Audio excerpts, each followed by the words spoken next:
এটা আমি নিয়ে এসছি, 10 টাকা দাম নিয়েছে। এটা 7 আপের রেপ্লিকা, মানে সেই টাইপেরই কিছু একটা। তো এটা লেখা আছে ফ্লাই আপ লেমন। আমি টেস্ট করলাম, করে আমার যেটা মনে হলো 7 আপের যে টেস্ট আছে এটা কিন্তু একদমই সেরকম না।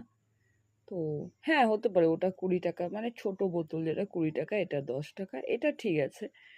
কিন্তু তবুও আমার কথা হচ্ছে, কেউ কি কাউকে নকল করলেই কি সেই জায়গাটা তৈরি করতে পারে? এটা একটু আমাদের বন্ধুরা যারা আছে আমাকে একটু কমেন্টে জানাবেন। আমার জানার খুব ইচ্ছা যে এটা কেউ খেয়েছেন কিনা, সেটাও জানাবেন। আর আপনাদের কি মতামত আছে সেটাও আমাকে জানাবেন। অবশ্যই আমি ওয়েট করব আপনাদের মতামতটা জানার জন্য। আরেকটা কথা, আমি কিন্তু এটা কোনো স্পন্সর ভিডিও করছি না বা কাউকে ছোট করার জন্যও কিছু করছি না। জাস্ট আমার